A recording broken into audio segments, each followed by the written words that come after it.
రాజకీయాలకు Yanamala good bye.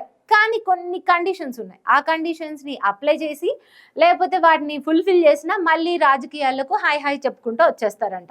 అదేంటంటే మొన్న ఆంధ్రప్రదేశ్‌లో ఎమ్మెల్సీ ఎన్నికలప్పుడు అంటే ఎమ్మెల్సీ అభ్యర్థుల ఖరారప్పుడు 5 స్థానాలకి 3 అంటే కూటమి ప్రభుత్వం పరిపాలించే ఈ టీడీపీ, జనసేన, బీజేపీ ముగ్గురు కలిసి 5 ఎమ్మెల్సీ స్థానాలని పంచుకోవాల్సి వచ్చింది. మనందరికీ తెలుసు కదా అది.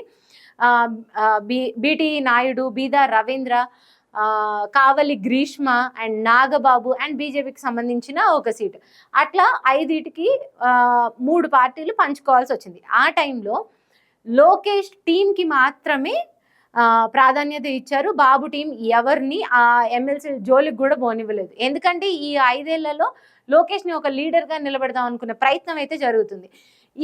ఇదంతా ఒకవైపు జరుగుతుంటే ఒక లాస్ మాత్రం సీనియర్ నాయకులకు జరుపుకుంటూ వచ్చింది. ఒక వంగవీటి రాధ కానీ, వర్మ కానీ, యనమల రామకృష్ణుడు కానీ, దేవినేని ఉమా, బుద్ధ వెంకన్న ఇలాంటి నాయకులు సీనియర్స్ కొంచెం వీళ్ళు నష్టపోవడం అయితే జరిగింది. అయితే వీళ్ళందరూ ఒక ఎత్తు, అందరూ కొంచెం వాళ్ళ అనునయ వర్గం దగ్గర మాట్లాడుకుంటూ ఉన్నా బయటికి ఎవరు రచ్చకెక్కలేదు. టీడీపీలో ఉన్న క్రమశిక్షణ అది, ఏది ఉన్నా లోపల కొట్టుకుంటారు కానీ బయటకైతే రారు.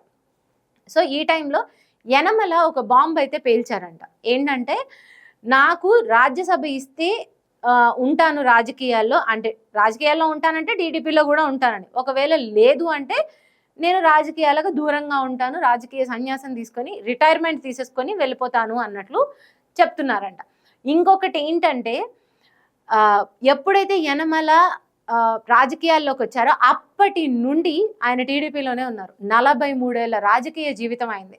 6 సార్లు ఎమ్మెల్యేగా ఉన్నారు, 2 సార్లు ఎమ్మెల్సీగా ఉన్నారు, ఒకసారి శాసనసభ స్పీకర్గా ఉన్నారు. అండ్ చంద్రబాబు నాయుడు, ఎన్టీఆర్ ఉన్న టైంలో అప్పుడు మంత్రిగా కూడా ఉన్నారు.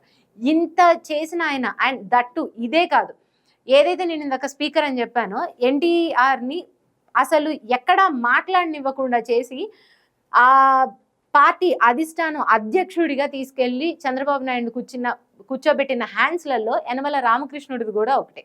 అయితే ఇలాంటి అతనికి 2 సార్లు ఎమ్మెల్సీ చేశాక ఇప్పుడు అది మళ్ళీ దాన్ని ఏమంటారు, ఎవ్రీ టైం లాగా ఇంకొకసారి రాలేదనమాట. అంటే ఇప్పుడు ఎమ్మెల్సీలో ఆయన్ని కన్సిడర్ చేయలేదు.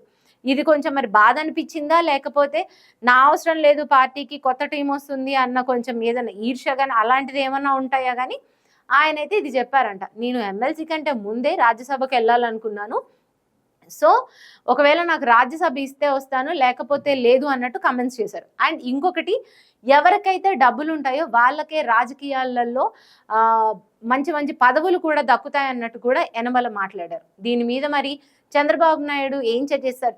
ఇంకొక ఇంట్రెస్టింగ్ టాపిక్ ఏంటంటే, చంద్రబాబు నాయుడు ఎమ్మెల్సీలు ఏదైతే ఈ అభ్యర్థుల్ని ఎంపిక చేసే ప్రక్రియ ఉందో అప్పుడు యనమలకి కాల్ చేసి ఇదంతా మాట్లాడి వీళ్ళని ఫైనలైజ్ చేశారంట. మరి ఆ టైంలో ఆయన ఎందుకు ఇలాంటి ఒక అసహనాన్ని వెలిబుచ్చలేదు? ఇప్పుడైతే రాజ్యసభ ఇస్తేనే వస్తాను, లేకపోతే నేను రాజకీయాలకు పూర్తిగా దూరం అయిపోతాను అంటూ యనమల అయితే డిక్లేర్ చేసేశారు. మరి దీనికి చంద్రబాబు నాయుడు ఎలా స్పందిస్తారు? రానున్న రోజులలో ఇలాంటి సీనియర్స్ నేతలు ఒక్కొక్కరిగా టీడీపీకి దూరం అయిపోతే టీడీపీ పరిస్థితి ఏంటనేది కూడా చూడాలి.